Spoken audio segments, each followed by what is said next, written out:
Chernobyl. Sabe, só de ouvir esse nome, a gente já pensa em desastre, né? É a imagem daquele lugar onde a ambição humana, assim, bateu de frente com um limite radioativo. Virou sinônimo de catástrofe nuclear. E depois da explosão do reator número 4, lá em 1986, essa área imensa, foi declarada inabitável. Virou um deserto tóxico, sabe? Silencioso.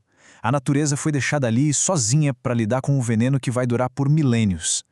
É um lembrete bem sombrio do poder que a gente liberou e que não conseguiu mais controlar. Mas e se a história não acabasse aí? E se, bem no meio daquela desolação toda, alguma coisa estivesse acontecendo? Algo que, olha, desafia tudo que a gente acha que sabe sobre a vida e a sobrevivência. E essa é a grande questão aqui hoje. Como é que a vida consegue não só resistir, mas prosperar depois de um desastre nuclear? Pois é. Lá dentro do reator destruído, que é considerado tipo o lugar mais perigoso do planeta, os cientistas acharam uma coisa crescendo. Eram colônias de fungos pretos, bem escuros. E o mais bizarro, eles não estavam só sobrevivendo, não. Eles estavam se espalhando, crescendo na direção da fonte de radiação. É como se eles estivessem se alimentando daquilo. E é aqui que a gente entra no grande paradoxo de Chernobyl. Para entender o quão incrível é esse fenômeno, a gente precisa primeiro ter uma noção da hostilidade, extrema, do ambiente que esses organismos chamam de casa. O desastre liberou uma verdadeira sopa tóxica de isótopos radioativos. Aqui a gente vê só alguns deles, para ter uma ideia. Elementos como o Césio-137 e o Estrôncio-90, por exemplo, eles têm meias-vidas de uns 30 anos. O que isso quer dizer? Quer dizer que eles vão continuar perigosos por séculos. É um veneno invisível que contaminou tudo. O solo, a água, o ar. E olha que interessante, existem diferentes tipos de radiação, né? Partículas alfa e beta, que são, digamos, mais fáceis de bloquear. E aí tem os raios gama. O ponto aqui é que os fungos não estão lidando com as formas mais fraquinhas, não. Eles estão prosperando debaixo de um bombardeio de raios gama, que é a forma de radiação mais poderosa e penetrante que existe. É aquela que consegue atravessar até concreto e chumbo. É impressionante. Então, como é que essa vida tão improvável foi descoberta? Bom, a história começa com os primeiros robôs e cientistas corajosos que se aventuraram de volta para dentro daquela estrutura, o sarcófago que cobriu o reator destruído. Essa linha do tempo é impressionante. Pensa só 5 anos depois do desastre, em 91, eles notaram as primeiras manchas escuras nas paredes do reator. No começo, ninguém deu muita bola, foram ignoradas. Só que elas continuaram crescendo. E aí, em 2004, o fenômeno finalmente ganhou um nome que descreve perfeitamente o quão estranho ele é. Radiotropismo. Radiotropismo. É um nome esquisito, né? Mas a gente pode pensar em fototropismo, que é quando uma planta cresce em direção à luz do sol. É basicamente o mesmo princípio, só que mas muito mais bizarro. Porque esses fungos não estavam só aguentando a radiação. Eles estavam ativamente procurando por ela, crescendo na direção dela. A radiação para eles era a fonte de tudo. E o protagonista principal dessa história toda de sobrevivência tem nome. É o Cladosporium sphaerospermum. E a grande pista para entender a identidade e os poderes incríveis dele está na cor. Um preto bem profundo que vem de uma quantidade enorme de um pigmento muito, muito especial.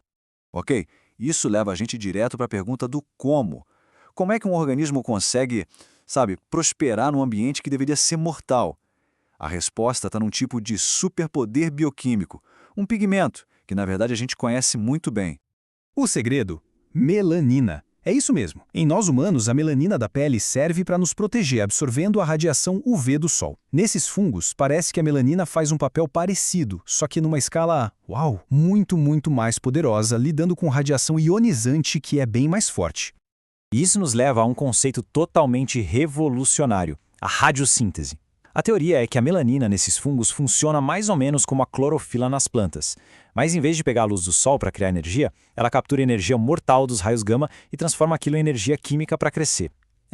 Eles estão literalmente comendo radiação. E as provas disso são impressionantes. Em laboratório, quando os cientistas expuseram esses fungos a níveis de radiação 500 vezes maiores que o normal, eles não só sobreviveram, o crescimento deles acelerou. A radiação não era um problema para eles, era combustível. Olha, a descoberta de um organismo que come radiação parece coisa de ficção científica, né? Mas as aplicações disso são muito reais. Então vamos para a próxima fase e vendo o que isso está dando. Como essa descoberta está levando a gente do reator de Chernobyl direto para a fronteira final, o espaço. As possibilidades aqui são enormes. A gente está falando de usar esses fungos para limpar os nossos próprios desastres nucleares aqui na Terra, um processo que chamam de biorremediação. Eles poderiam funcionar como sensores vivos, sabe? Detectando vazamentos radioativos. E o mais incrível de tudo, eles poderiam proteger a gente da radiação.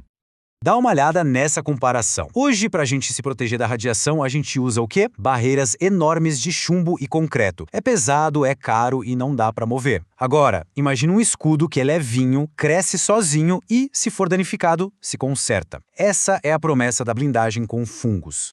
E isso não é só teoria, não. O Cladosporium sphaerospermum foi de verdade para o espaço.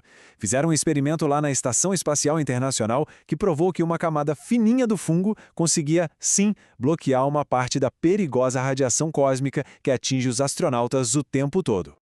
E agora, se prepara para esse número.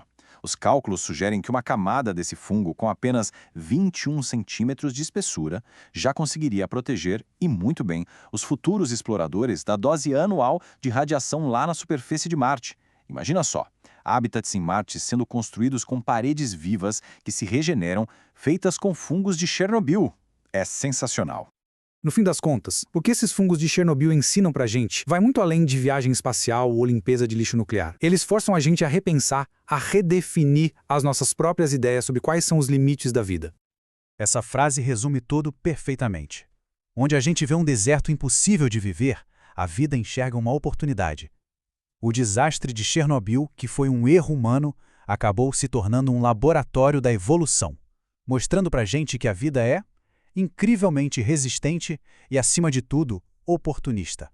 E isso tudo deixa a gente com uma última pergunta para pensar mesmo. Se a vida deu um jeito de consumir a energia mais destrutiva que a gente conhece, que outros ambientes que a gente considera impossíveis, seja aqui na Terra ou em outros planetas, não podem já estar nesse exato momento cheios de formas de vida que a gente nem começou a imaginar? A grande lição de Chernobyl talvez seja essa: a vida, de alguma forma, ela sempre encontra um jeito.